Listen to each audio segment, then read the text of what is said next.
Hello and welcome once again to the How Long to Beat podcast. I am Rick, joined by Paula. Hello. And Alex. Hello. Welcome back once again. You know the drill by now. We're on episode 87, right? Yeah. We've been doing this a while. We probably already have done 100 episodes because we've done the new game pluses too. So. We're definitely close there. Yeah, because it'll be end of October's when we started, right? So it's approaching the 2-year mark. Almost 2 years. Let me park this existential crisis that we're having. So, games that we've beaten, retired, are currently playing. This week's topic is palate cleanser games, which is actually quite appropriate because I've completed a couple of games I would consider to be palate cleanser games. And then we will finish out with the first episode of this time I think, fourth round of the new format of How Long to Beat The Game. Right, so I'm going to kick us off with completions this week because I've got a few short ones and I actually don't think it's going to take too long. I'll just sort of dip in and out of them. So first one is RealMyst Masterpiece Edition for PC. And the thinking behind playing this one was literally just that there's an extra world in some versions of Myst that for whatever reason wasn't put in the VR version. So are either of you familiar with Riven and how that ties into Myst? No. No, I know of it, but I don't honestly know. I'll spare boring you too much because it is a deep dive into very, very deep Myst lore. But basically, in later versions of Myst, including the DS version, which you absolutely shouldn't play, there is a bonus world after you get the good ending called Rime, Rime.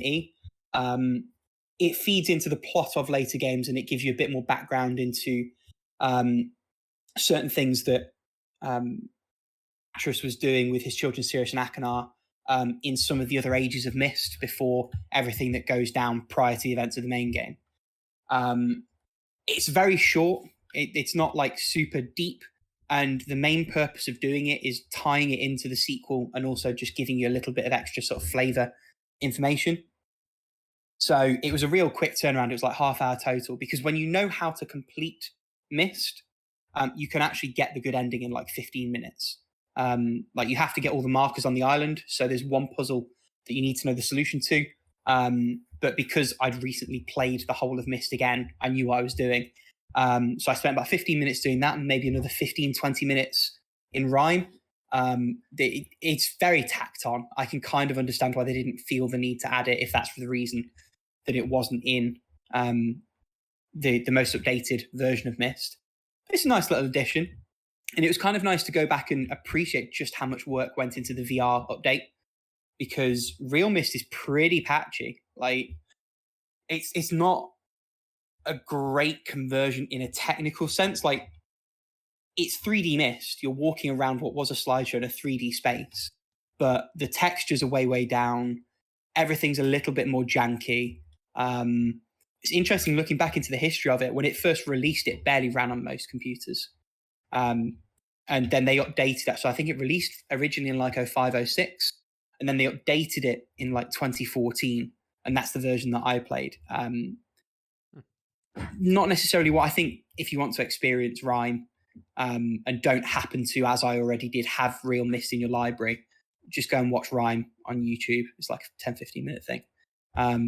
But that was a nice little diversion.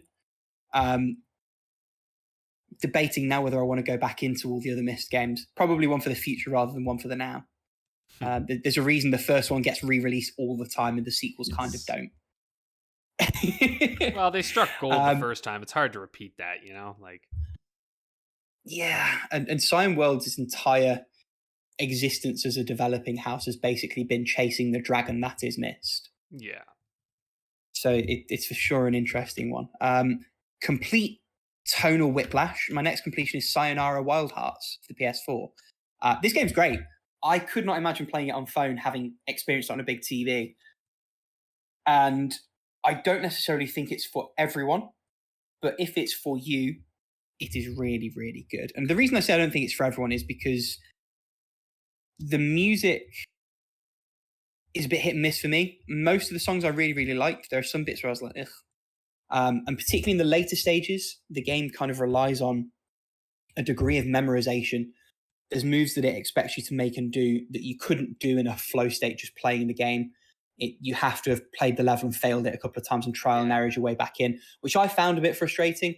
And I don't think the second half lives up to what the first half set itself up to be. That said, inversely, the story, which I thought was a bit meh to start with, the last level of the game is quite a long sort of what's the word? Not a medley, but like a coming together of all the themes that it builds up within, and almost a thesis statement on the story the game's trying to tell. And I got tingles playing that part. I think the way the game ends really, really does a good job of sort of cherrying on the cake, this game. It's also worth saying it's very, very short. I spent maybe 2 and a bit hours on it, but I played a few of the levels quite a few times through trying to get better scores and get some of the optional gems. Didn't 100% it, but there were a few levels where they were short. I was like, oh, come on, I can do this. And you get that like just one more go type thing. If you happen to have Apple Arcade and you don't mind playing it on your phone, there's absolutely no reason not to. I think if you're paying at full price, sort of £10 plus for this game on a digital storefront on a console, I think it's a harder sell. I think on sale, it's one that's absolutely worth trying if you like either the art style or rhythm games generally. Because like I said last week, the rhythm element of it is really, really well done. They've done an excellent job of fine-tuning the rhythm and the beats, and that is persistent throughout, despite my other criticisms of the game. Have either of you two played this one? Yeah. I feel like I asked you this time, and I feel like you both said no. No, I beat it on Switch. Oh, fair. Do you know what? It's probably an excellent game for Switch. I think Switch is probably the perfect middle ground for bigger display. You still got the buttons, sort of thing. In fact, I would say Switch is like one of the best ways to play it for sure. And like, I think it goes on sale there a lot. Like I know I picked it up for only a couple bucks. Like I didn't pay a bunch for it. And at that price, it's a no-brainer, I think. Particularly if you like rhythm games, but full price is hard to sell. Yeah, no, I agree. I mean, I think it's a game that people should definitely check out. Like, it's unique, it's interesting. It's kind of like playing a music video. I think that's the best way of describing it. Honestly, it's a game music video. Do you know what? It almost feels like the other way around. So you know when some artists like decide that actually they're filmographers and they make all the music videos for their album into a film, and the film's not very good. Yeah. It's like the other way around. Someone had a story to tell and they were like, actually, I need to make an album out of this, and made the music to go with the visuals. But the end result is much better than the other way around. Yeah. It still has its flaws, but it kind of feels like it's born from that same kind of thought process to me. I can buy that. Yeah, I don't know. It's a really cool game. Like it's a very unique idea, and like it's full of artistry, and I don't know. I do highly recommend it for folks. But you're right. It is, I think, not like an acquired taste, but a specific taste in some ways, like it's definitely one where if you're a little more, if you're a little like, you're not averse to kind of experimental, maybe not like heavily gameplay focused games that are trying something a little different, you're going to have a good time. But if that's not your thing, that's fine. This probably won't be it. There's definitely a lot of moments of what on earth am I playing? And I think if you're not open to that kind of thing and just going with it, it's probably the kind of thing that some people could bounce off. I think probably for our community, maybe not so much, but as a general thing. I think, yeah. If you listen to this podcast, you probably are a gamer who will like this game. There's a high likelihood. The next one I played is a game called Divination. I picked this up on a whim on Switch. It went on sale at like half price or something like that. And it gave me sort of flashbacks to a visual novel I played a little while back on Vita called Synergia. It's a divination in this case, not Synergia. Synergia is a very short visual novel told from a fixed perspective. You are a robot who has an 100% accuracy of like predicting people's futures. They come to you with a question. You draw some runes and you answer their question, and your answer is accurate to what happens. This is a very, very, very light experience. Like, I beat it in 40 minutes. Oh, wow. Which isn't necessarily a problem, except there's not really a lot going on in those 40 minutes. The game feels overly long and way too short at the same time. Overly long in that what it does somewhat ponderously, and overly short in that it feels like it doesn't have nearly enough of an exploration of the story and theme it wants to tell. There's the root of something really clever here. It all centers around the idea of consciousness and a future where robots experience the malaise that some humans feel and want to end their existence. And touches on some really interesting routes out from that frame, but never really gets there, never really gets going, never really gets the chance to, because it ends before it can even begin, which is a shame because the art is quite nice. The music was really good, but it's all over so quickly. And I feel like I never really got to see what was there to be done. So probably one to avoid, but I would love them to do more. And I would love to see more in that vein. But even on sale, I can't recommend this one because the experience that you get is so flattered. The only way that I would maybe recommend it seems like the kind of game that's built in such a way that if you want a platinum trophy, if you're on a platform that gives you those things, you could probably follow a guide and get it in a matter of minutes. But that's not why I play, and I don't think it's why you should get this game. So that was a little bit disappointing. Has this one been on and your then radar? finally, sorry, what you said? I was just wondering if Paula's heard of this one. I don't know. Visual novels, I always think maybe. I was trying to think because there's another game that was made for a game jam that it's kind of like a counterpart to what you just said, that you're a robot, you can I guess what the exact future of that person is. But in the case of this other game, which I am trying to look up because I can't remember the title of, it is the total opposite. You're just trying to guide someone using divination techniques. Okay. But at the end at the end, you don't know if the way you interpreted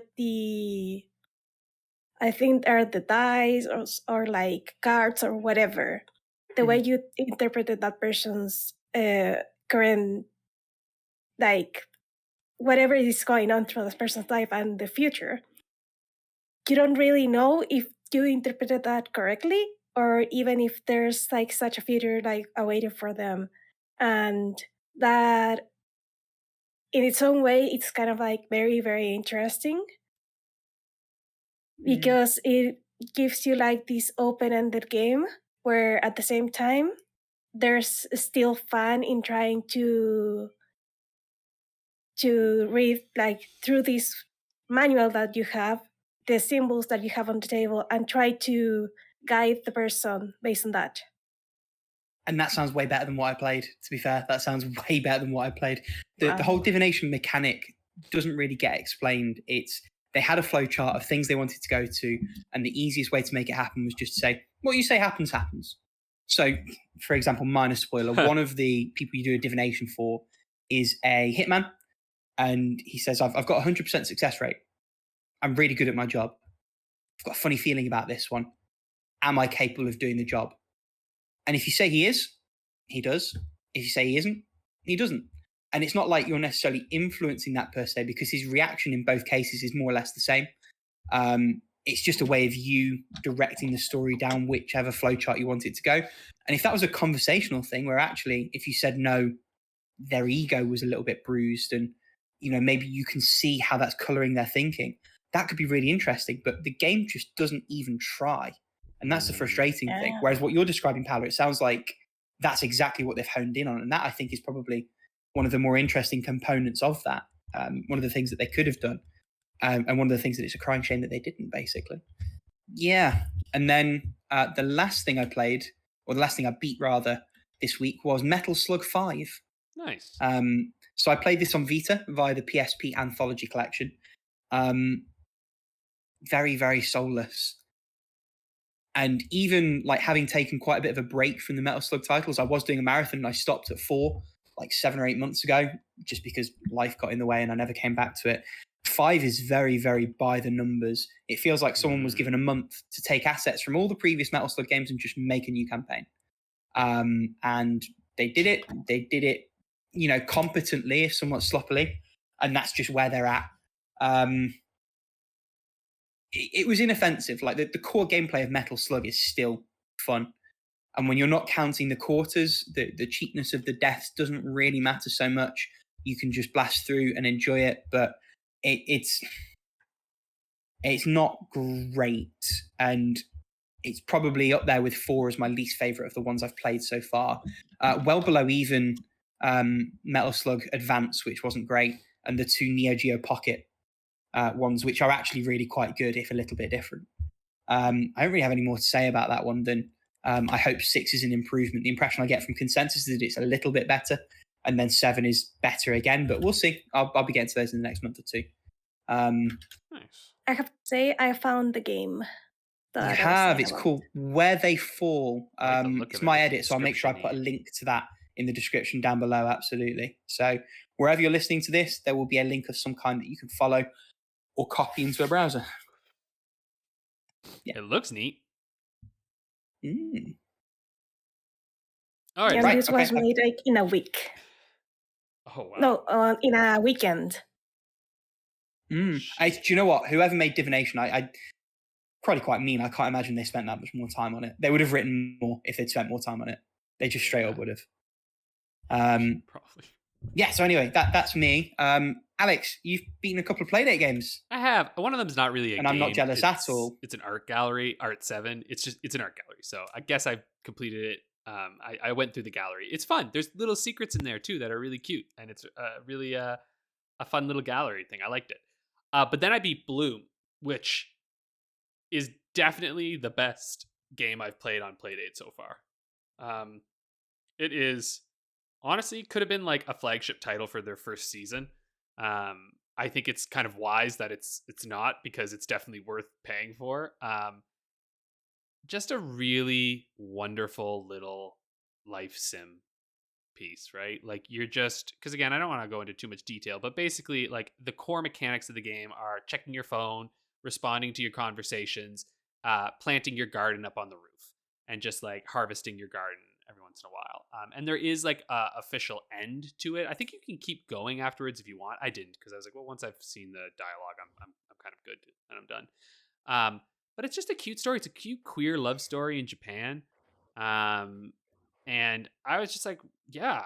The one thing I will say is that it's clearly not written by Japanese people. Like they're not Japanese, the individuals who created it. And at times it sort of made me go like, so why is it set in Japan? And I think it might only be for aesthetics, I guess. Do you know? Like I think it's just because, Japan, it's Japan, what I mean? Like it's that sentiment, which is fine. But truly it felt like it did not have to be set there, and it could have just been set wherever they're from, and I think it would have been just as fun and fine.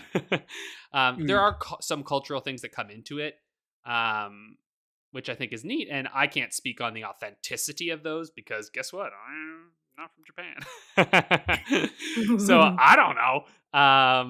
Could be totally authentic, could not be. But yeah, that's just the one thing about it that like it might take you out like a tiny bit, but I think they did a wonderful job either way. And I really like I think the characters they created are very compelling.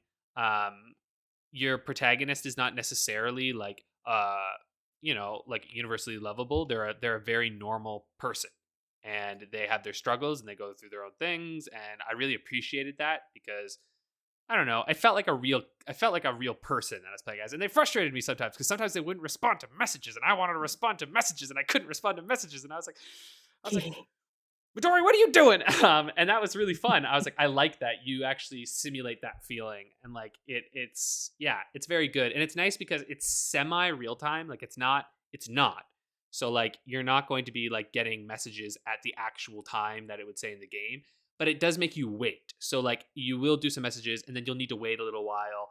And so it really, the way that the game functions, like I think I when I was keeping track, it was something like about 5.5 hours ish, I think, for this one. It's a long game, but that is spread out over like a full week or and a half of playing, right? And playing in Designed to be small picked chunks. up and put down. Yeah. Exactly. It's very much, it's like I had my Playdate like next to me kind of all the time, and every once in a while I would just pop on and check and play a little bit. And what it made me really want is a fucking farming sim on the Playdate or something like that, because this thing is fucking tailor made for that. Like a little thing where you're just like building and designing some stuff. It's so ready. And like, because Bloom was basically that, but eventually you just don't really care about your flowers because you're done, right? Like you've collected everything you need. So yeah, super recommend it. It's $10, which I think is completely worth what you're getting. And especially for like the level of the writing is quite good in it as well. I think it might have been their first time too, which I am quite impressed, because I think they did a very remarkable job with it. And it's one of my favorite experiences that I've had this year with the game. Nice. And I think it's totally fair for a niche platform like that you do pay a little bit more on the basis that it's for a small core of you. Exactly. Like we're a small group. There's not as many of us. So like to, get back what you put into it, I'm perfectly fine with paying a little more, And there's not that many games, right? And so like what's interesting about it being a small community is also that what's good and what's not, because they tell you right away, right? Like it's such a small community that it's like everyone tries it and goes, that's a hard no for me on this one, or that's a yay on this one. So like I'm finding that the really good stuff rises up to the top really easily, which is kind of a very refreshing feeling in gaming at this point, because listen, not behoving me to complain that there's so much to play, but there is so much to play these days, and that's awesome. But sometimes it's nice to have a little thing where it's like, actually, there's not much to play. There's only a specific number of things that are out right now, and there'll probably only ever be a specific number, and that's kind of awesome. Totally get that. I have a related question. How easy is it to multitask between different games on the Playdate? Pretty easy. I mean, you just click home, and like most games have like an autosave of some kind. And so you just click the home, and then you just flip to the next one and load it up. Like it's really quick. Like I mean, if you've seen my thing, I've been playing like 5 or 6 games at once. That's why I'm asking. Yeah, it's quite easy. I left Bloom on a lot. I did notice that sometimes if I left Bloom on overnight, like I had my lock screen, when I would open it up, occasionally it would be kind of like frozen, or like there'd be something kind of like it wasn't quite going. But all you'd have to do is click home, and we'd go home, and then you'd load it back up, and it was fine. So I don't know if that's just because Bloom is like keeping track of stuff as it's going along, and so maybe when it's running for a long time, the game's just kind of like, give me a break for a second. But it never like, you know what I mean? Like nothing. It's not like I ever lost anything or something like that. It was more just like the game, I think, was like, I've been chugging. So you're like, all right, hang for a second sort of thing. Yeah, you know how some games are like that, right? Like some games when they go for way too long, like I think Cyberpunk had that issue for a while, where like longer play sessions would cause more problems to happen and stuff. And before like the 1.05 patch, absolutely yes, right, exactly. If you played for like 4 or 5 hours, you were taking your situation to your hands. But the autosave on it was so generous, and bottom line, almost like you're saying, I've never lost anything. Kind of thing. And that's the same thing with Bloom. Like Bloom, there's no saving. It's always saved. Like you don't have to do anything. It's just always where you left off. Which I have to say is kind of like a beautiful thing about the Playdate as well, is that you're getting Game Boy style games without any of the bullshit of that. So they'll have password systems and stuff, but they don't really matter, because basically every single game I've played just remembers where you are. And it's just like, here you go. The only one that you do have to like manually do a save is that Conquest of Helios one, but that's fine. Like it's a very easy manual save. But that probably takes us beautifully into your retirement. I mean, if you just want to roll through and tell us about the Playdate games that you've retired, one of those is Conquest of Helios. Yeah, I just was kind of done, because like it's not a bad game at all. It's extremely simple, right? And I noticed that I got to a point where I had expanded my empire quite a bit. I owned 3 out of like 6 of the territories. And now what I need to do is actually have to build up my armies all over, like again, and like really, it's going to take a long time to get like up to a strength where I can invade the rest of the island. And I was just kind of like, that's going to be a little too much time for something that's ultimately just kind of a fun little distraction. You know what I mean? Like, it's like Conquest of Helios is cute and fun, but it's not much more than that. this is no grand strategy game. You know what I mean? Like it's a simplistic strategy game. It's and the developer also makes no intimation that it's anything other than that. Do you know what I mean? Like they're very, very clear about it. He's like, look, guys, just try playing it. This is just a fun little strategy game that you can play. Have a good time. You know what I mean? And so I think it's there's no frills on it. It does not lie about what it is. But it's also not a game that you really beat. Like you could, I guess, beat around if you wanted, but like the point is you can just play it as many times as you want. And so I was just kind of like, I'm good, I'm done. Okay. But it's worth it. I recommend looking at it. I have to say, the second week of Playdate games, not so great. This one was definitely it's definitely a down drop from the one, because one of them is not a game, and one of them is decidedly not as fun as it looked. It's fine. It's just this one relies heavily on the crank, which is actually works quite nicely and is fun. But it's just kind of a memorization type game where you're just kind of, it's a lot of pattern memorizing, and sometimes you can't even like react properly. You just have to like die and then learn. And I don't love those kind of games. Some people really do. I don't. I'm like, no thanks. I'm no good. So this week was a swing and a miss for me. One of the games I think could be actually something that people might really love. It's just not for me. So I think it would just depend on like your interests and whatnot. So yeah, which is why I'm glad I got that itch.io bundle, because, you know, I played those two games and I went, well, that's kind of sucked for me. And so I'm like, I guess I'll just wait. Tomorrow I'll get 2 new games. So I'm just like, you know what? I'll just play the other ones while I wait. So I can't complain. And that's it for me. Just all that Playdate stuff. So Rick, what about you? I see you retired our good friend, the shooter. Yeah, so Remnant from the Ashes. Not surprised. Obviously, we spoke about it last time we recorded. I was like, it's fine. I like it, but I don't know why.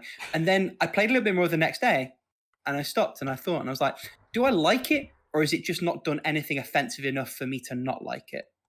And I think that's ultimately where I land. Like, it's not that it's good, it's just not doing anything interesting enough to be bad.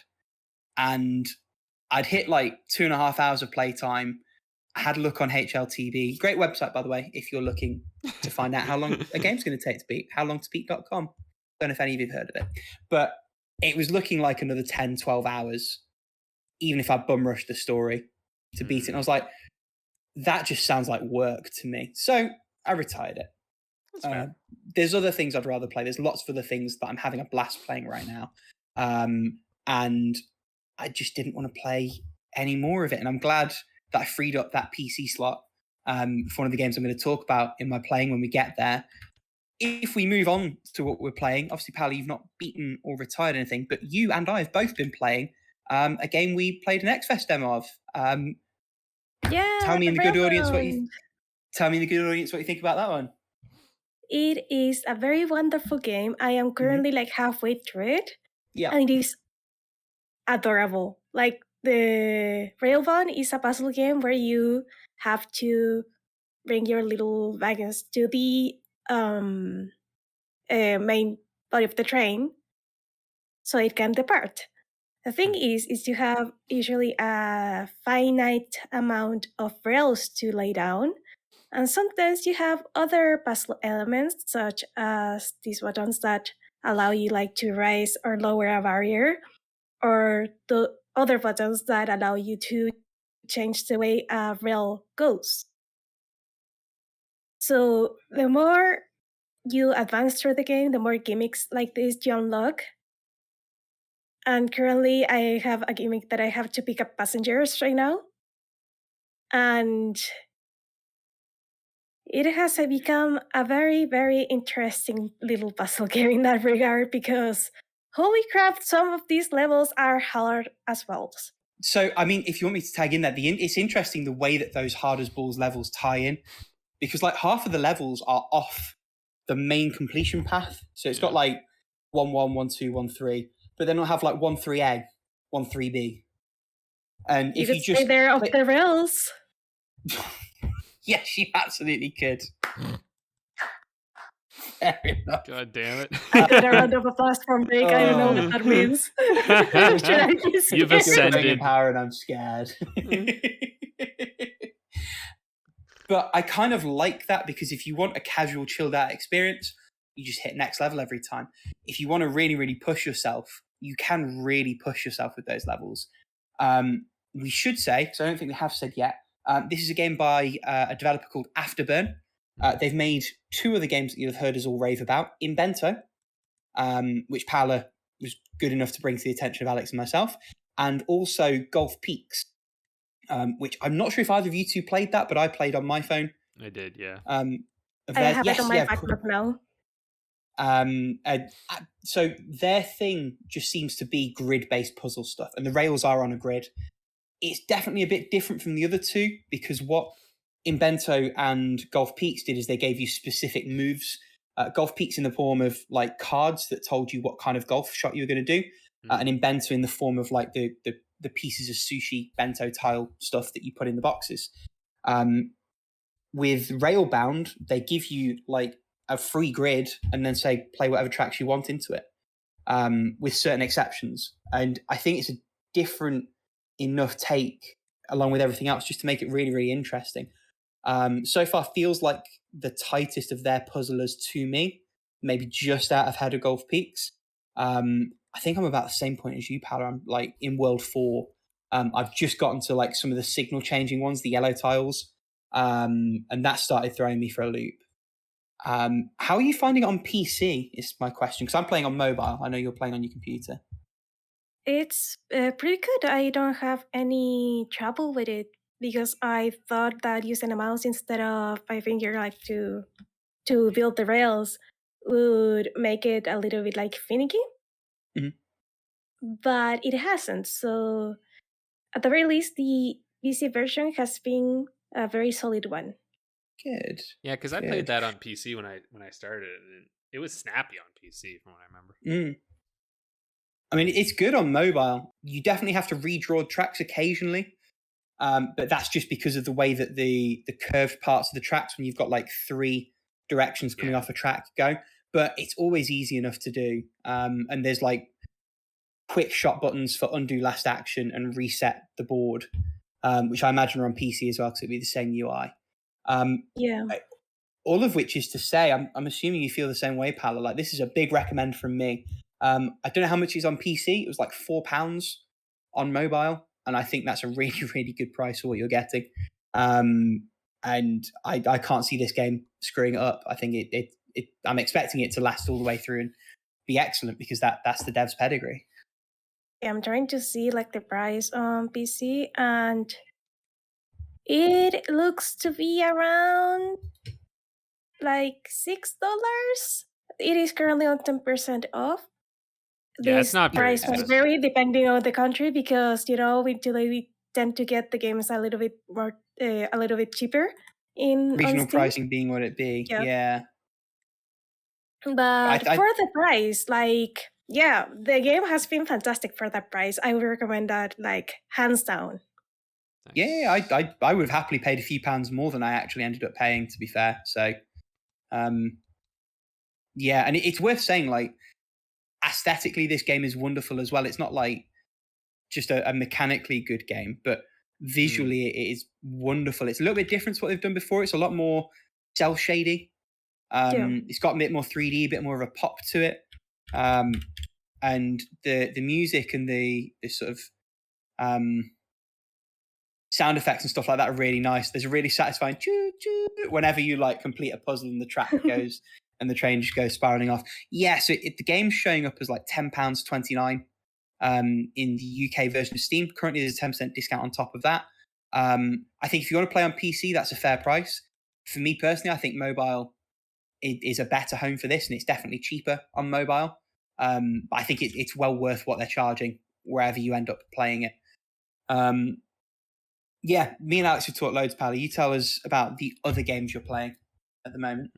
Well, I played a little bit of The Legend of Zelda: Link to the Past, not enough like to have its own section, so we move on.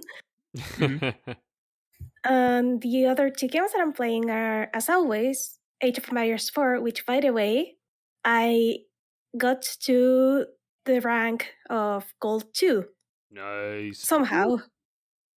And I was like on my way to Gold 3, but some HRE guy just stood in my way.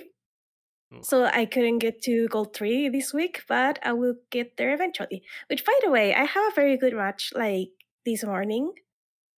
It was a mirror match against their HRE on the Highlands. The map where you have like the two little hills where the civilizations are. Hill and Dale. Hill and Dale, thank you. I know my maps now. Yeah, I played on Hill and Dale, and it was a very good match, and it was a very intense match because being both HRE, we were both trying to get the relics and the sacred sites, and we were like sniping each other's prelates and trying to get to the relics before the other person got to relics. And at the end, I made a big mistake of not building a keep in the middle. Instead, I was like building production buildings in the middle and trying to have like my forces like to my what's the word for it? My reinforcements be closer to their base. But in the end, since I didn't have like enough like a big enough army at that moment, and I made the mistake of losing out like more than half my troops, or even like 90% of my troops in that one encounter, I lost the game. But it was a very good game. I haven't had like that kind of like back and forth, continuously back and forth in a while now. Yeah. And I was gonna say it's tough too because if you get you get close to your enemy and it's awesome, but then you're also close to your enemy. We're also close to your enemy, yeah. And I don't know, like the thing with other matchups that I had is that I either have to play very defensive or have to play very offensive and somehow steamroll the other player because they get like overwhelmed at some point. But in this case, it was like we were pushing and pulling we just both were pulling a rope, and the first one to make a mistake will fall on their faces. That's what it felt like, and it was awesome. And finally, I've been playing PFR Fate and Memories. I am at the end of Nicholas route right now, so next week will probably be on Jank's route. And I forgot how at the start of the game, when you first get like abducted by this mafia group, it's like, oh, but they are mafia, but they don't look that bad. And then you get into a torture chamber because you were curious about that guy who they brought in, and it's like, oh yes, yeah, this is mafia. And this is brutal. We just don't get to see that like very often in this particular route. But when you do see it, it is very bloody and not too pretty.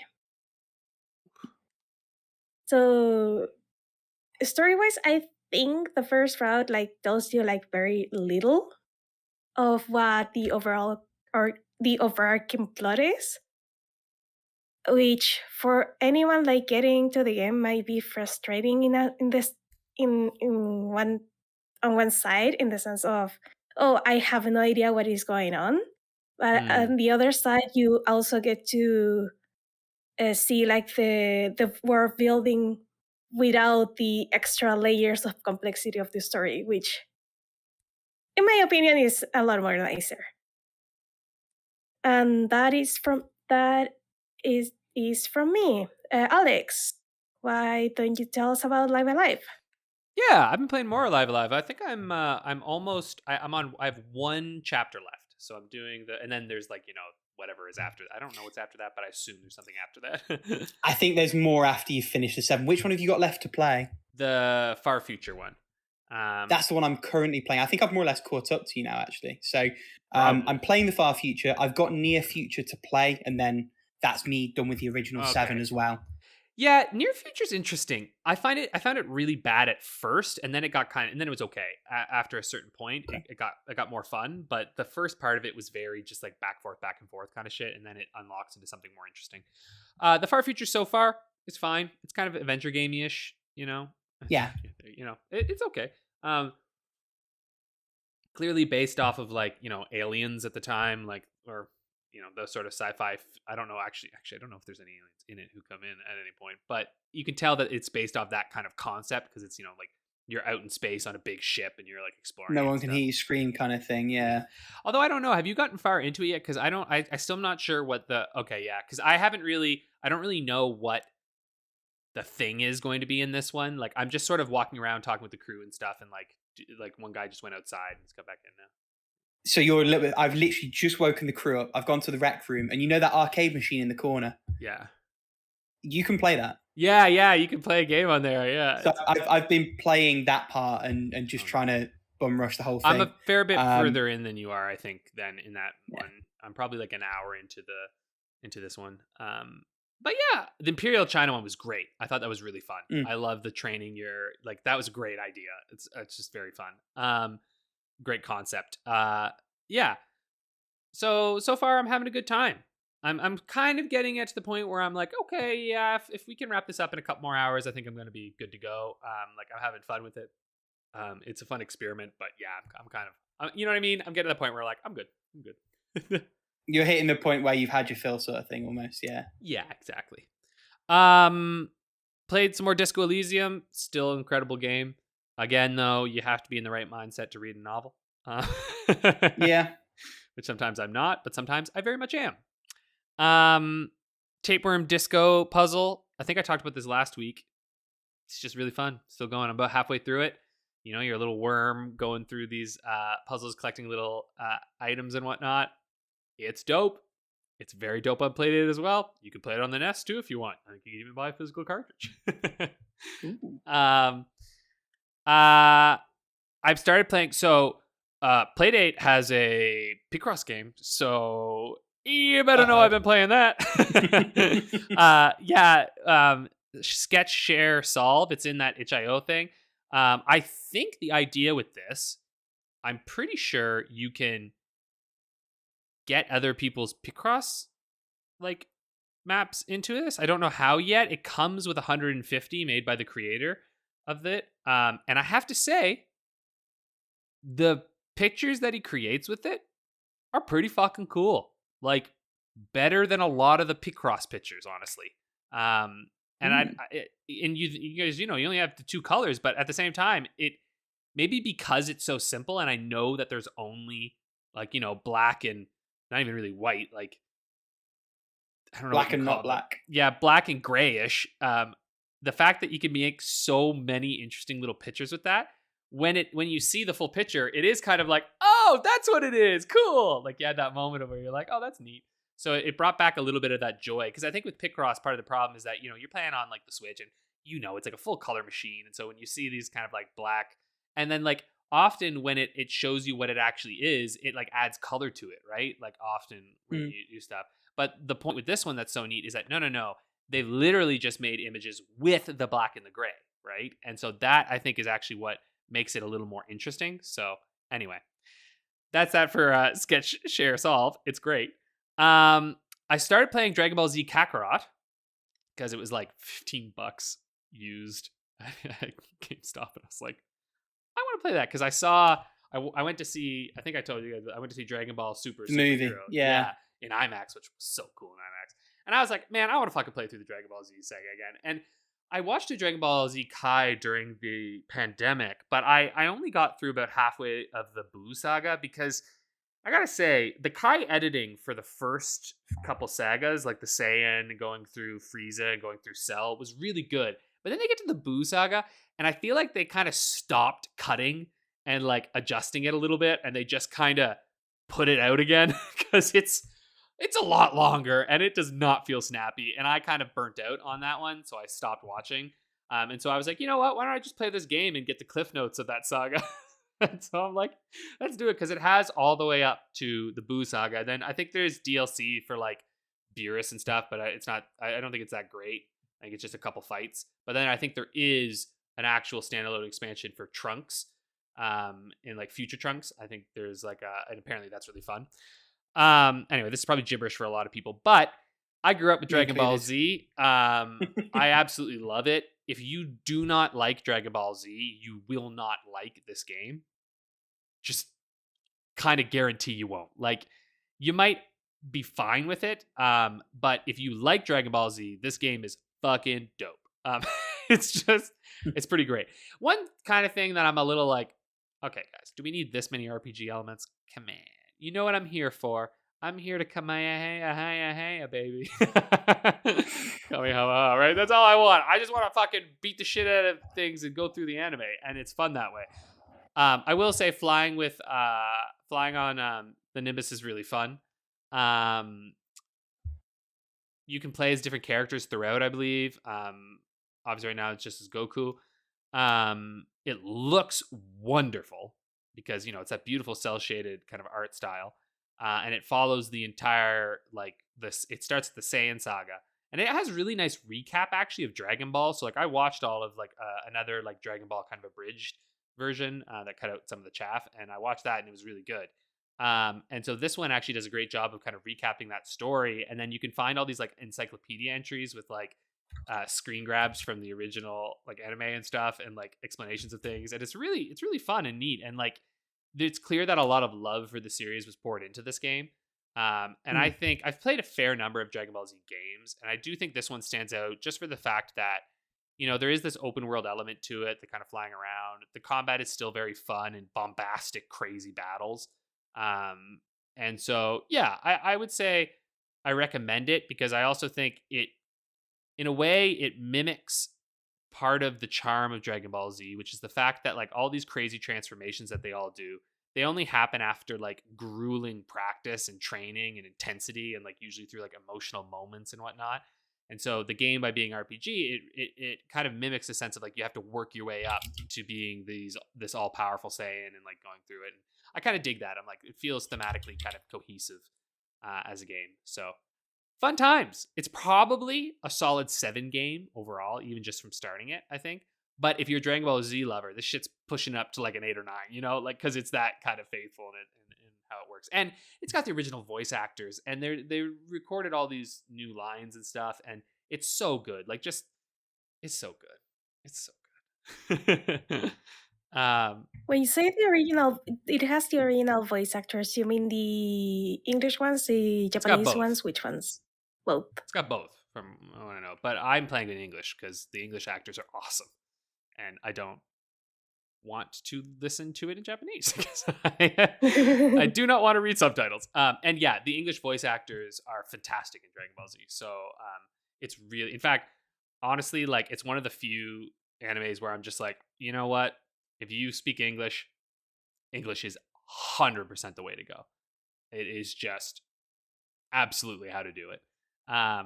I also think that there's more varied voice actors in the English one. In the Japanese one, a lot of them voice many characters.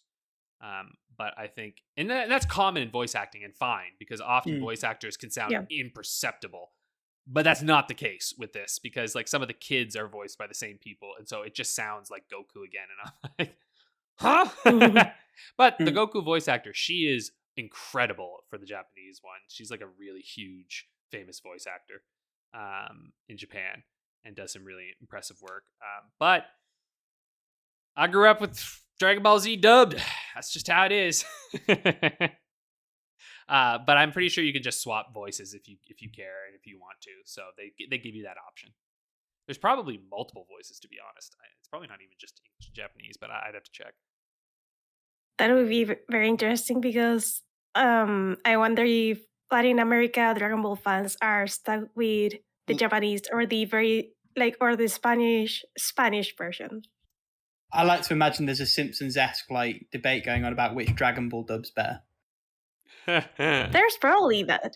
Probably. Like 100%, like there's always a debate on which Spanish dub is better, if it's the Mexican or Spanish, or like the Chilean or Spanish, depending on the company, and that never ends. Nope. And then Yeah, I don't- finally, Alex. I don't think they have a Spanish dub for this one. I think it's English and Japanese. Fair enough. I think. Anyway. Yes, finally, I've been playing a lot of Cyberpunk 2077.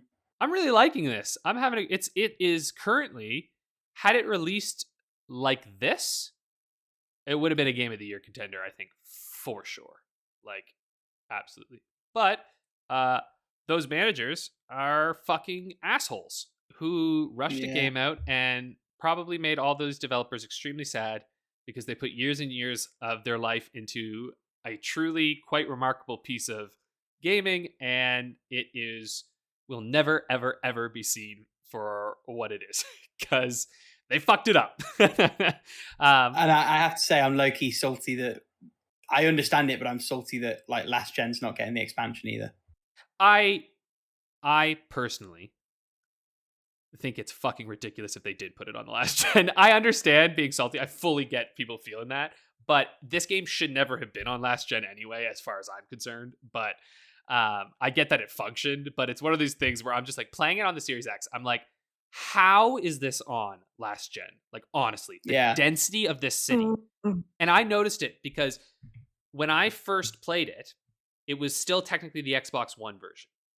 Back compat, yeah. Now, as I'm playing it now, this city is so fucking dense. It is wild. Like, there is so much shit going on at all times. It is gorgeous. Like, it is one of the most well-realized worlds I think I've ever played in the sense that it feels extremely lived in. Like, there is so much going on all over the place.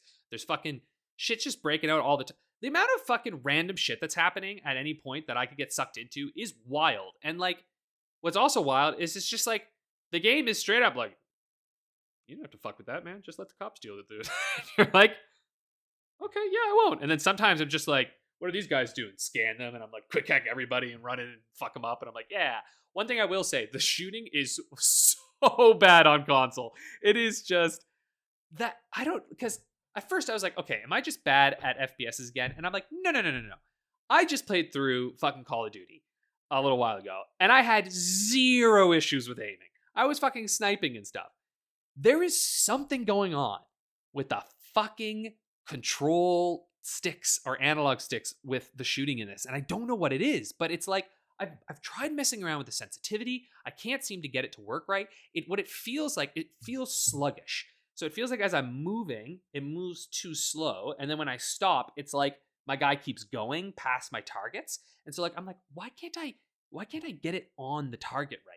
And I'm like, I don't know what I'm doing wrong. It just feels so different from any FPS that I've played on console in a long time. And I can't figure out what the problem is. Like, I think I'm getting better, but it has made me basically avoid firefights entirely.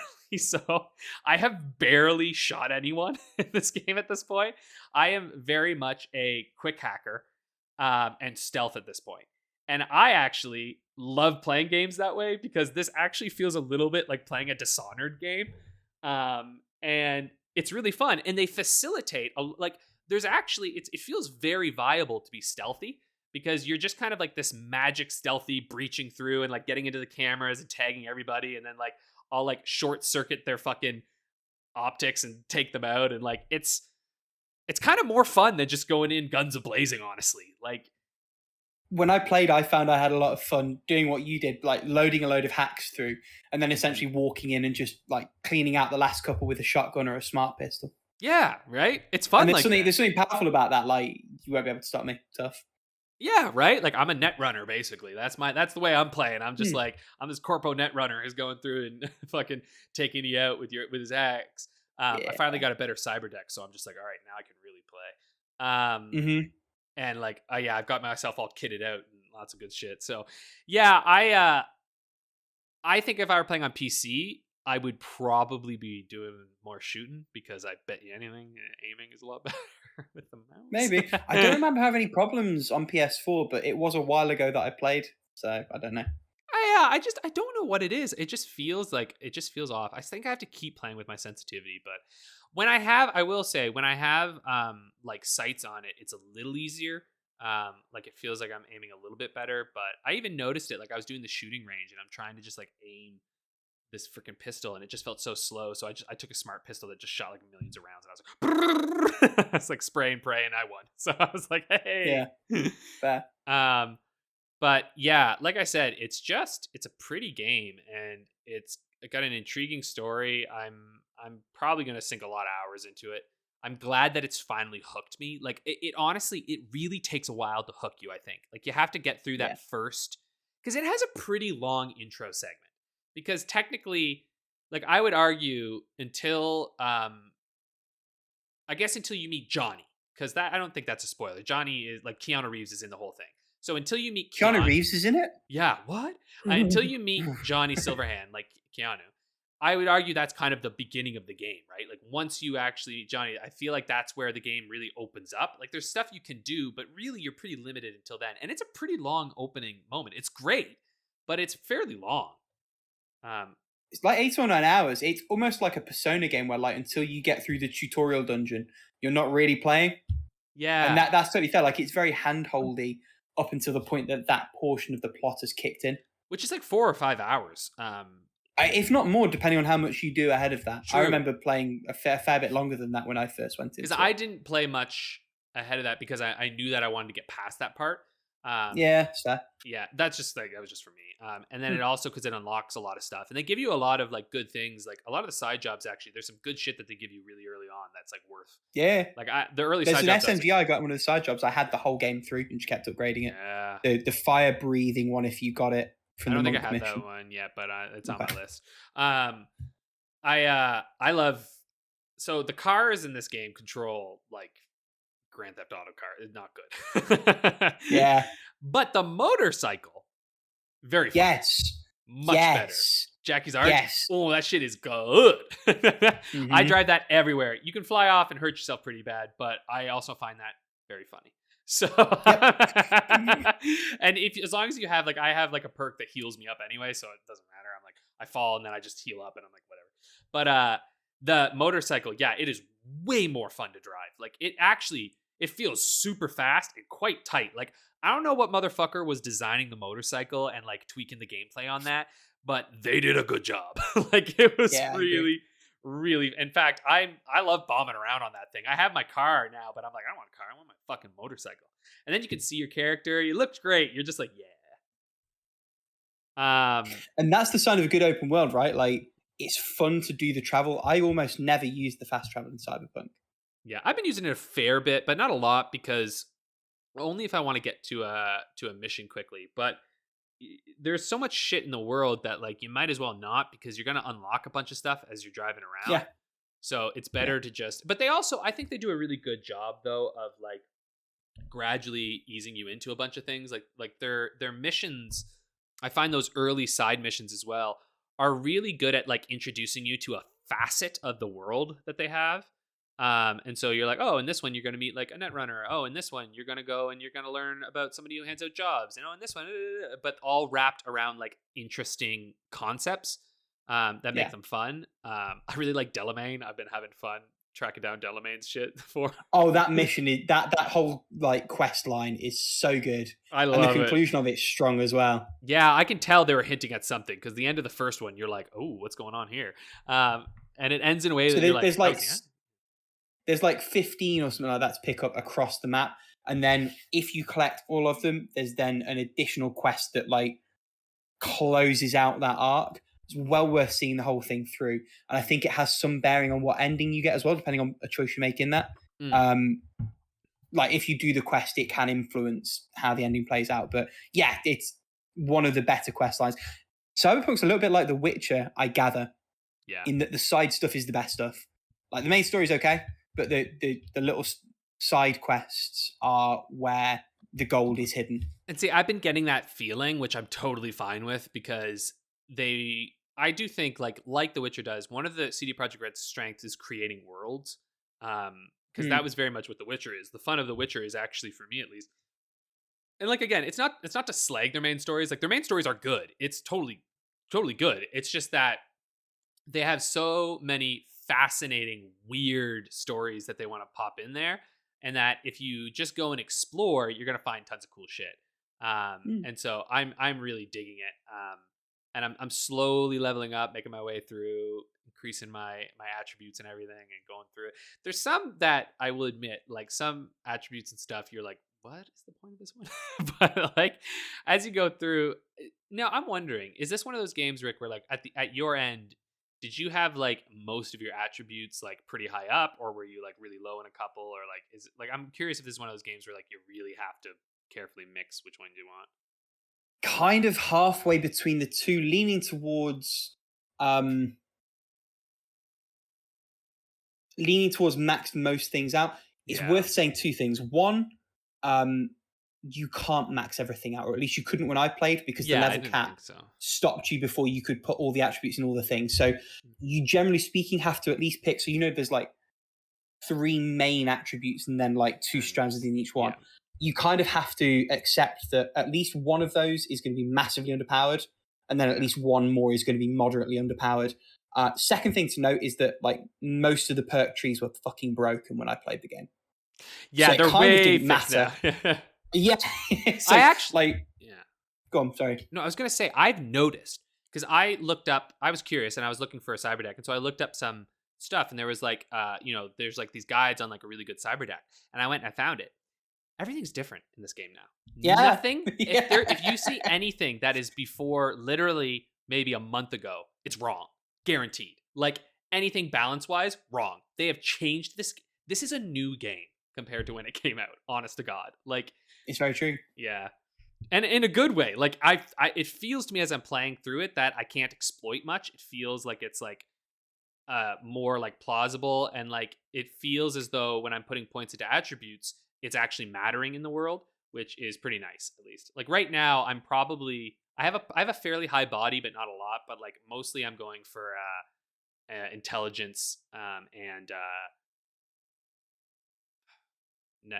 what are them? Fuck, the one that involves cyber hacking and the one that involves engineering and stuff. I can't remember the names, but I do know the one technical that you're ability, talking about. Intelligence and technical ability. That's it. I pumped most of my stuff into, I think, intelligence and a little bit into body, but like more into the gunslinging side of body. At the time I played it, those are the places where it seemed like the points were doing the most. I imagine it's fixed now, but when I played, the meta was put all your points into like pistol headshots, because if you do that from stealth, you can one-shot almost everything. So wait, when you're talking about though, because I'm talking about attribute points, right? Like, not the perk points. It's like 18 months ago. That's fair. Yeah, I know, you forget. Anyway, really, no, sorry. sorry. It's just like, I know it was confusing for me anyway, but like essentially you have attribute points, which are for skill checks and bonuses, and then you have the perk points for the things inside. Yeah. I see what you're saying. Yeah. Because you have max 20 attribute points per thing, and then a bunch of perks. And yeah, the perks, honestly, the perks feel like they're fine.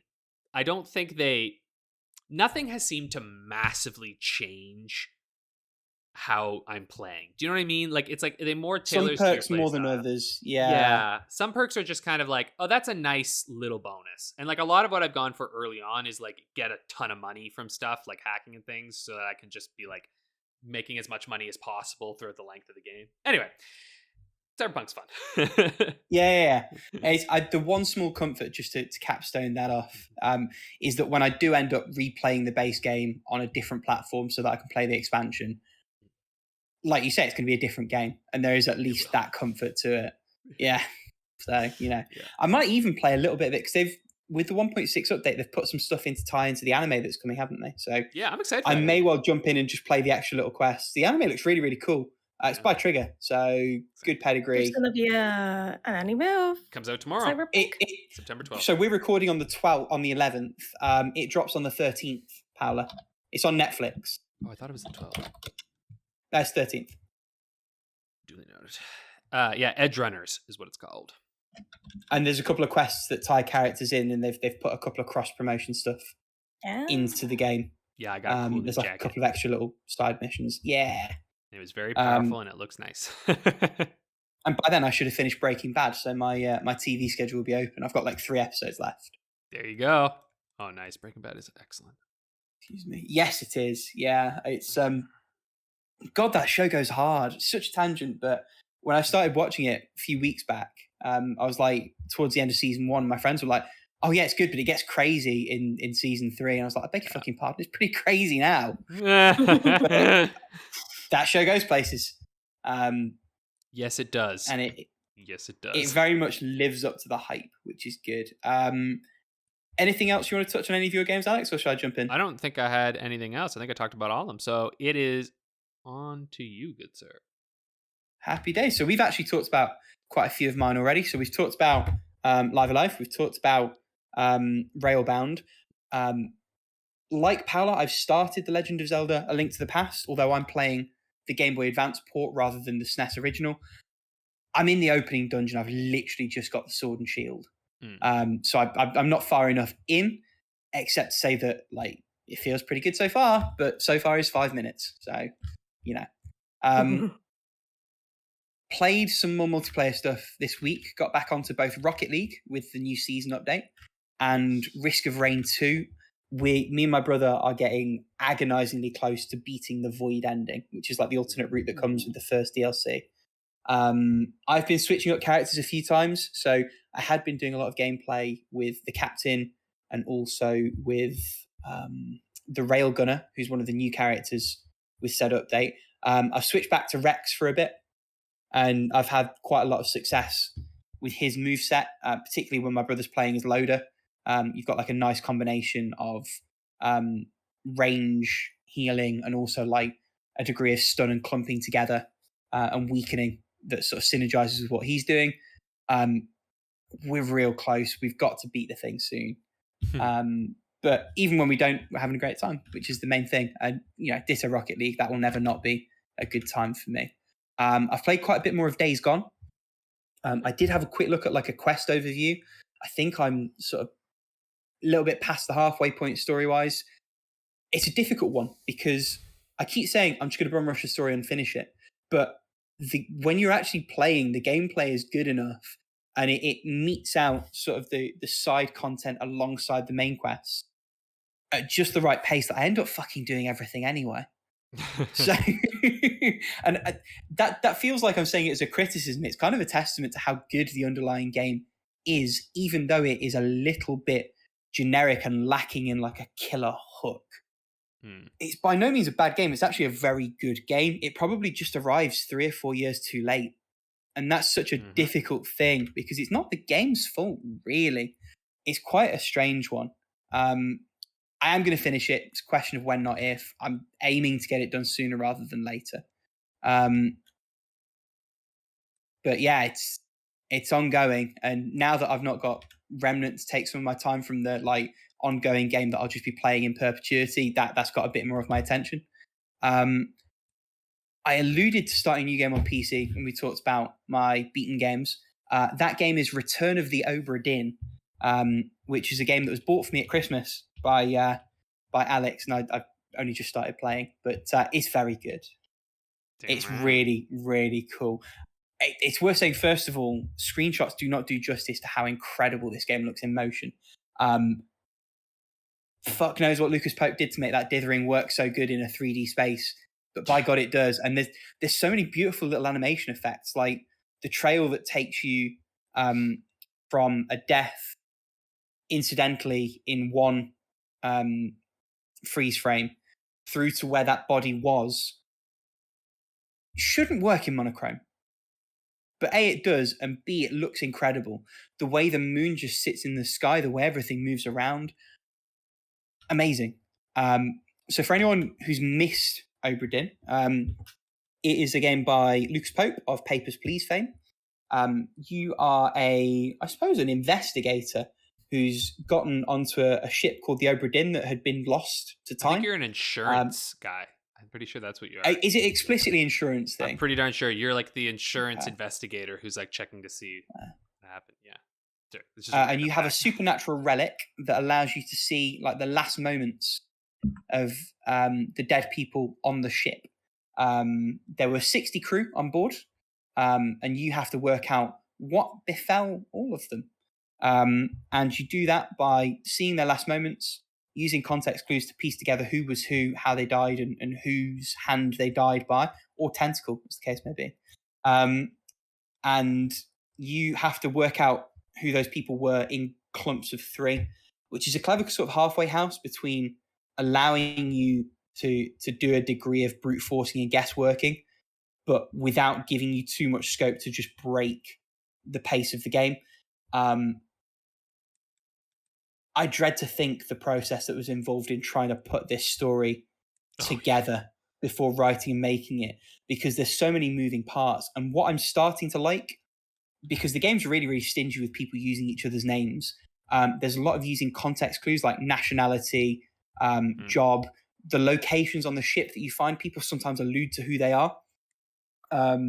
Very, very minor spoiler. There was one situation where someone was asking where his Frenchman was, and that context clue, combined with the way that that individual was communicated to him to have died, allowed me to work out both people's identities in relation to each other in a previous thing.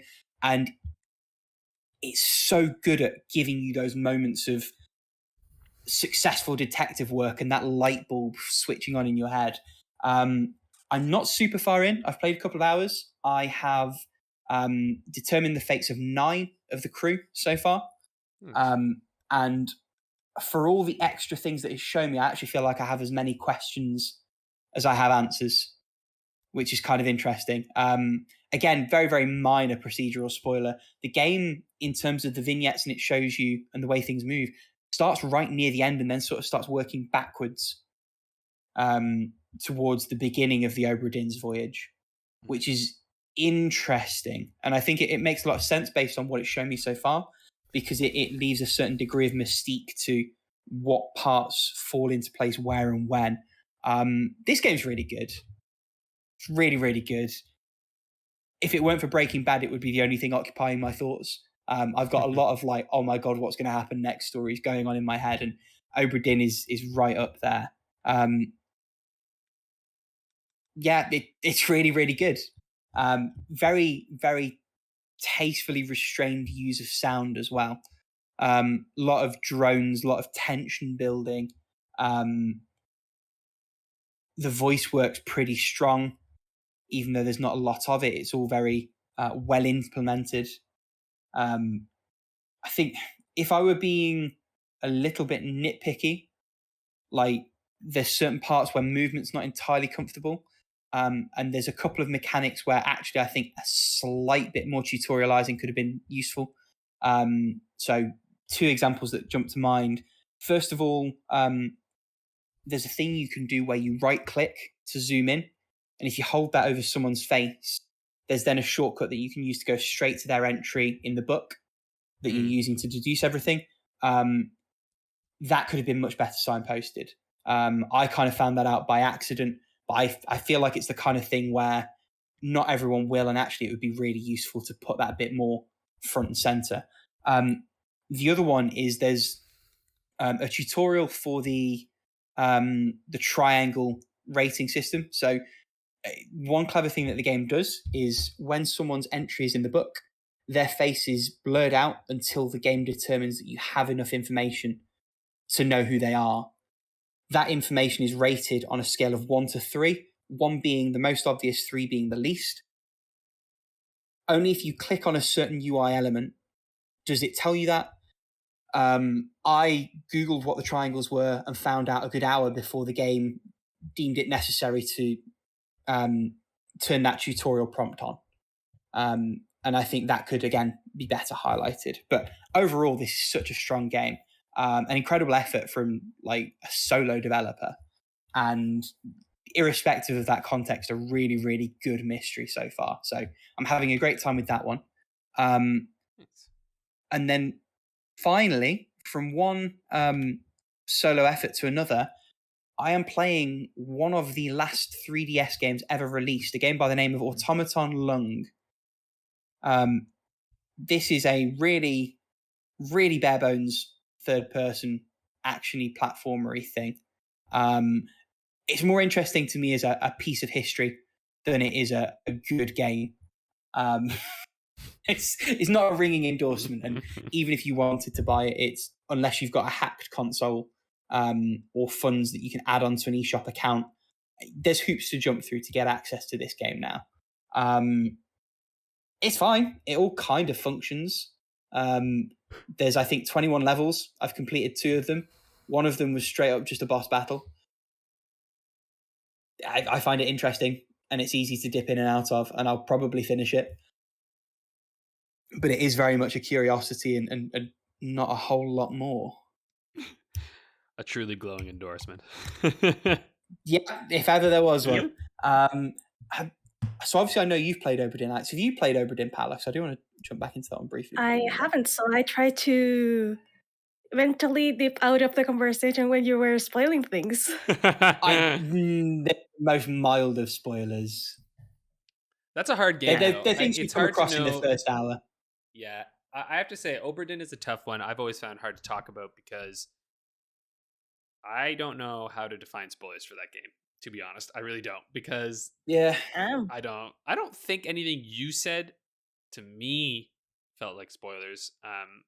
The like mechanic stuff is very useful. In fact, there should be a little more of that to know ahead of time, I would say. But it's a weird game in that sense because it's all about discovering things. It's the epitome of the I wish I could forget games where like I really wish I could forget it and play it fresh. Yeah, but I never will. I know too much now. I know too much. I definitely. Sorry, go on. Oh, he knows too much. We have to end him. That's exactly what's happening. And I have to say, I recognize about the game. There's a certain degree of reverence as I play it, recognizing that this is my one shot at having this unfettered experience with the game. I do wonder if that biases it to a certain degree, but I actually don't think in this case it does. I think the quality of it shines through irrespective. Yeah, it's too good of a game to give a shit, honestly. Yeah, that's totally fair. Probably a really cool spoiler cast one if we all end up getting around to beating it. Happy to do that, though it's been so long that I don't know how much I'll remember, but I would happily discuss it because it's amazing. Hopefully it is on sale soon. Oh, it'll probably be on sale. Yeah. Should we move on then to our topic for this week, which is palate cleanser games? Let's just talk about what the heck are palate cleansers, which, at least for me personally, I do this with like almost all kinds of media too.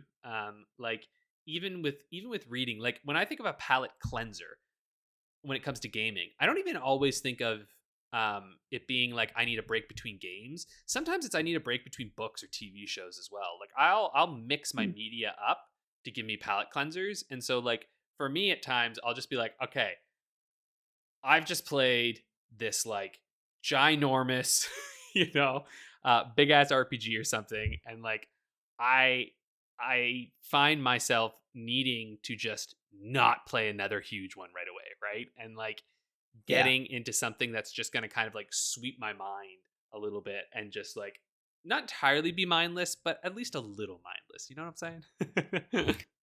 And obviously that's like the origin of the term, right? Like a palate cleanser in food is something like a sorbet or a drink, just to wash whatever residual taste is in your mouth so that you can experience whatever you have next fresh. Yeah. And so I think... Sorry, go on. Like eating ginger when you're eating sushi. Yeah, exactly. Yes, yeah. Exactly. And I think with that palate cleansing, often like length comes with that. But I think it a lot of it goes for genre more than content, in the sense that, like you say, a big RPG, there's the length of it, but there's also the rote, repetitive, let's say, turn-based battles. There's, doing the same thing over farming various things. And sometimes you need to then mix that up and have something that's very active and sort of twitchy and responsive, maybe a lot of spectacle going on to change that up as much as anything else. And I think that's maybe where it differs in media, in that the length is a factor, but I think for me it's often more about changing it up. Variety is the spice of life, they say. Wow, yes, to use some more food references. I was thinking, like, in general, Cecilia Richards' games are like perfect palate Yes. cleansers. Yeah, I agree. But on the other hand, if I just play a visual novel, I kind of like want to be a little more involved in the story or like on whatever is happening, or maybe not have a story or not having to read. Which I find that Picross is a perfect palate cleanser for me when Yep. I'm in the I'm trying to get out of storytelling for a bit. Picross is my absolute perfect because like it's not even the length of like, for instance, those games can take a while, but you can pop in real quick and you can play them for a little bit. Like I don't even always go to complete. And honestly, Picross for me is like the perfect brain cleanser as well. Like honestly, sometimes I'm just like, okay, I just need to like empty my fucking mind of like, do you know? Because like it's also like time for me to process what I've played. And it's funny because now that we are doing this podcast, I find myself having to like reflect more on my experience with a game so that I can at least speak somewhat cogently on the podcast about like what we're talking about, right? And like what I've played. And so I find that palette cleansers like Picross are really useful for me because they just sort of like they let my brain kind of shut off for a second and just like I'm like processing as I'm playing, like what did I play? And then like it all comes out, you know? I don't know. I like that shit. I definitely get that. I think indie games often do sort of tie that because they have both a focus on lack of length and also on being a bit more experimental to knock things around. Yeah. Divination was one that I was hoping would be like that and just ended up being quite disappointing for that. I think a lot of like arcade classics are really good for that because it's mindless action for an hour. I definitely found that when I was playing Metal Slug 5 this time, but also like when I was playing it as part of the marathon a little while back, the Metal Slug games fell really neatly between other, you know, somewhat more involved games as pace breakers sort of thing. Yeah, and having Rocket League as a thing I play also kind of helps because again, that's one where I have the mechanics down, but it's very involving and it, I suppose, like you say, frees your head up while it's keeping you active. Yeah, because like it's kind of like I almost liken it a little bit to like when I was doing sports and stuff, doing like laps or like doing like layups and stuff, and like a basketball. It's this like rote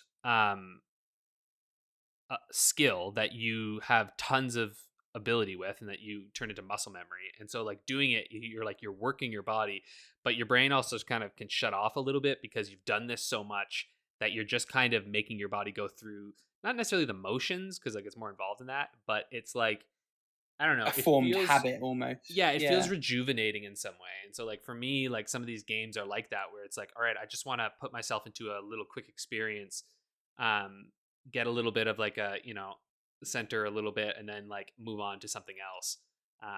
And you're right, I do think games are a pretty unique sense in this because even like but I do this even with audiobooks, right? Like I'll listen to like a really huge historical like or like, you know, history book and then I'll be like, okay, now I need like a fucking 9-hour murder mystery or some shit, you know? Like I'm like I need something light now. Like, you know, you need this like variety to go through in order to find things interesting. And like I also find myself being unable to stay on like one particular game for too long these days, at least. Maybe that's because I'm getting older and I recognize that I have finite time on this planet and I would like to have a variety of experience. Though sometimes, you know, again, getting really good at something can also be a really, really, really enticing and fun experience too, right? So it just kind of depends on what you're into. But for me, I want variety and mix up. Yep.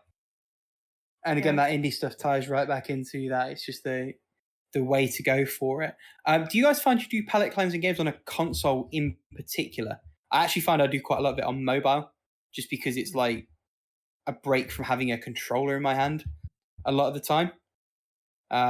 So, you know, whether it's a couple of rounds of like a little puzzle thing or whatever it happens to be.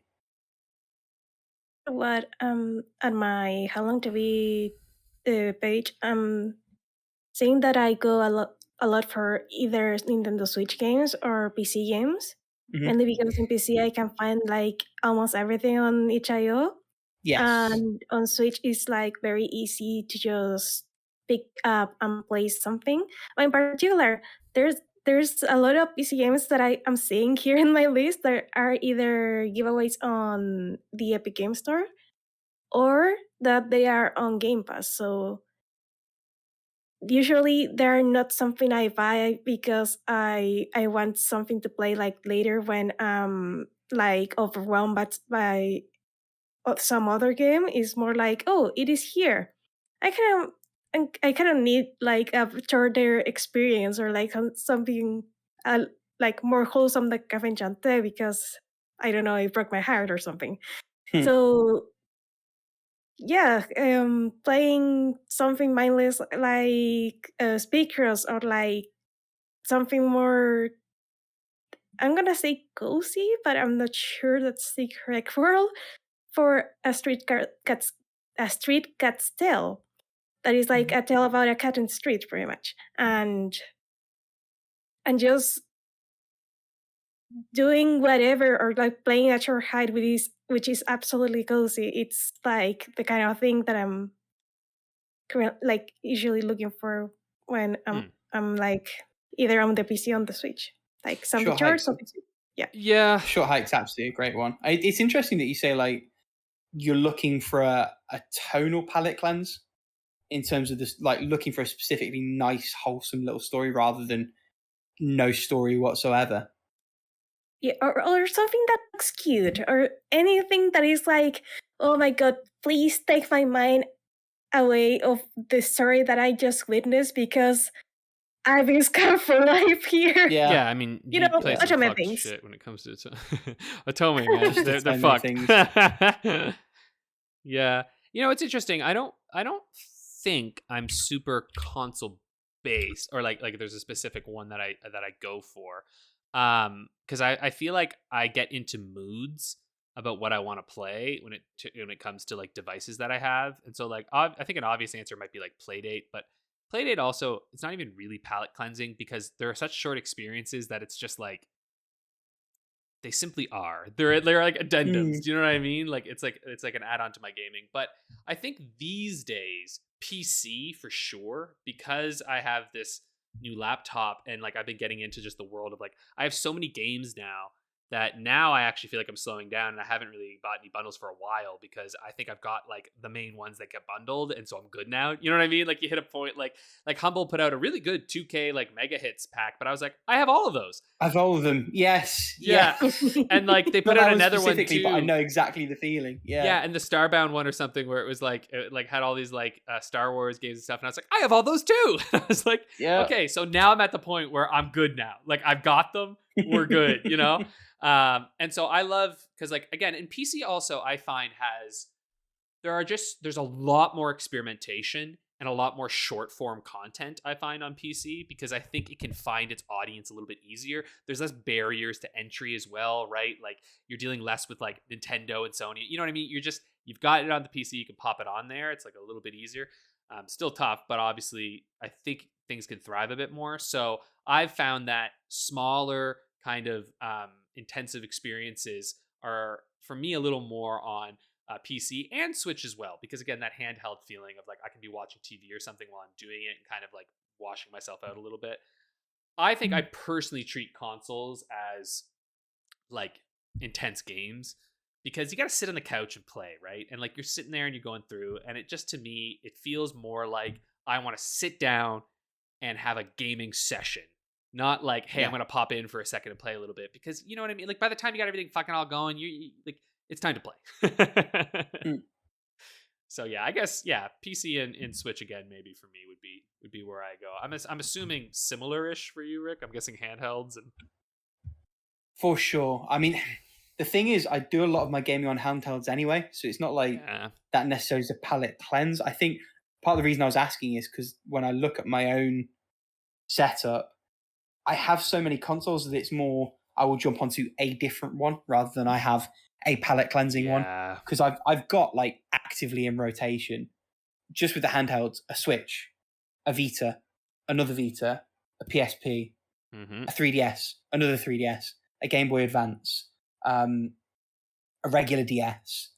My mobile's got stuff on it. I've got a third DS bouncing around. So it's like if I want to palette cleanse, let me put down the thing that I've just been dealing with, do something on a different console. Exactly the same here. I've got so many fucking consoles. I just pick one up and I'm like, it's Vita month now. For sure. Yeah, have you guys got any more thoughts you want to sort of tag into that one, or?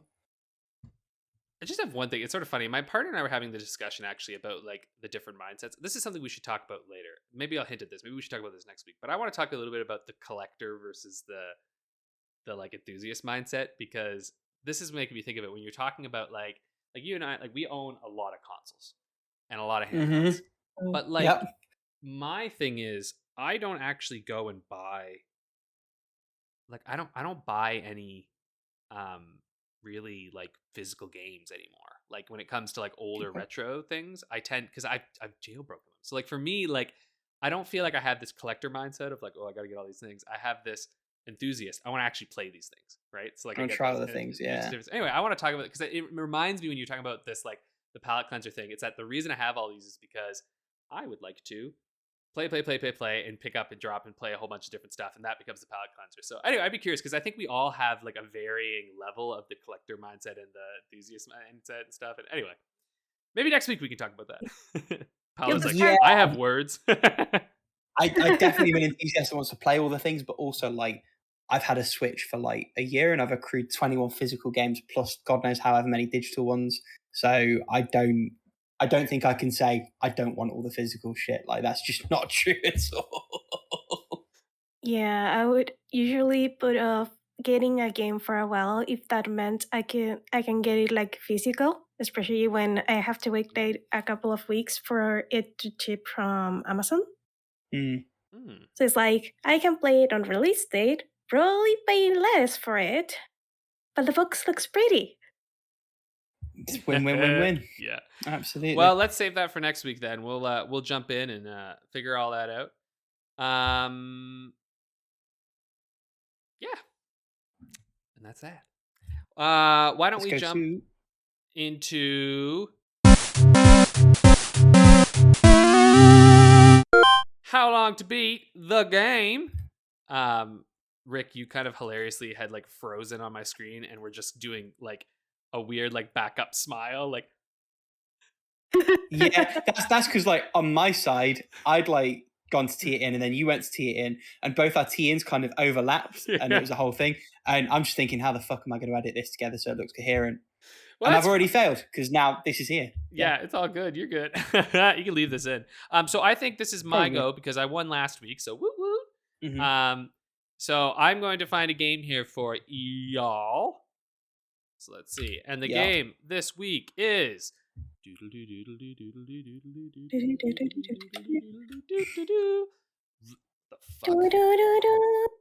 Reciteer, an item shop's tale. Oh, this is like a PS2 era game. Yeah, I remember this one. Oh, okay. Reciteer, an item shop's tale. And I'm going to type this into the chat because it is a weird spelling. Yeah, I know the one. I don't think it was on PS2. I think it was PS2 era. But it's a PC game. Oh, who's the company? Yeah, it's a very specific company that made a load of like easy middling, game station. Overly expensive like It's got good ratings on How Long to Beat. It is on Steam too. It's from actually I'm not gonna give so many details, but it's an old game. It's a real niche. I think it got like a different publisher for Steam when it came up on Steam. I don't think it was this Game Station. Sounds like Moonlighter, like an early version of that, with less action. It was very, very item focused. But Moonlight is a very similar concept for sure. Yeah. Looks like. You know what? Let's try this for this week. I want to know the time for all styles. Okay. Yeah. Like the fourth time that you get on the page? Yeah, the fourth time. Well, I almost typed those in the main chat. That wouldn't have been good. Ooh, no, bad. I'm just curious. I don't think we've ever done the all styles one. Because I feel like all styles is a tricky one. Yeah, because there's gonna be like probably a big deviation on It's how whatever the it- trend goes. Yeah, it's like who knows? which way do the times all Um, skew? Yeah, and also if that 100% time is like a whole fucking lot, it doesn't matter like how little or how not so many people play it. If it's like a huge amount of time, it will skew it like that way a lot. Mm-hmm. Well, good luck. Let's see. The All Styles one's what's throwing me. I feel pretty good about my like regular times, but like how does that normal distribution go? It's probably not Goss. And just so people know, yeah, we're at 0-0-0-0 again. I won last time, so I've been compiling some potential games. We'll do the voting again because I liked doing the voting last time. I thought that was fun. So we'll let the community vote once more, and of course you all can vote on it as well. I know for sure Resident Evil 2 is going to be one of them. Mostly because I want to play Resident Evil 2 in VR because they have a really good VR mod. And I'm like, I want to do that again. But I also want you to experience the beauty that is Resident Evil. Okay, I'm in. All right, there we go. Yeah, it'll give me a good excuse to play Resident Evil 2 if that's the one we end up going with. I know that's one of the contenders. Yeah, I'm still not sure for the others. But so my family share, I've been to play it for a while. I played the demo and I liked it. So it's really good. It's one of the best Resident Evil games ever. Like that remake is like, whoa. I think, you know what? That remake's my favorite for sure. At this point, like I love Resident Evil 4. Don't get me wrong, and I bet you when that remake comes out, that'll be my new fave. But RE2 is just it's sublime. All right, here we go. Oh, okay. So, let's begin. So, main story. Paula has said 13 hours, and Rick has said 15 hours. The time is 13 and a half hours. Point to Paula on that one. So, for main plus, Rick has said 25 hours, and Paula has said 30 hours. The time is 26 hours. Looks like Rick. Okay. That's you. That's me, yeah. Yeah, oh, I thought you said, like, I thought you were like no. No. Okay. So for 100%, Paula has said 45 hours, and Rick has said, once it loads here, 55 hours. And I think I've overshot it now. Yeah, 42 and a half hours. You did indeed overshoot it. Now let's get to the interesting all styles, which combines all of these times. So Rick has said 19 hours, and Paula has said 36 hours, which I'm going to say, Paula, I don't think math is in your favor on this one. No, that's bold. That's bold. I'm just saying, because in your breakdown, you said 13 to 45. So anyway, it's 17 hours. So Rick, you get the 2 points for that one. There's a lot from more the jaws people of that defeat. just made and dip out. Yeah. Yeah. That was a good round, though. Very close. So it's currently 2 points for Paula, 3 points for Rick. So that's a pretty even split right there. Yeah, and Alex, what are you doing? You've got no points. Come on. I know. It's a shame. Listen, honestly, if I don't win this next one, I'm totally fine with that. I'm like, do you know what I mean? As long as I got one, right? I'm like, I just want to get one, and then I'm good for a while. Yeah. That is it for this week's edition of the podcast. We'll see you all next week. Bye. Peace. Bye.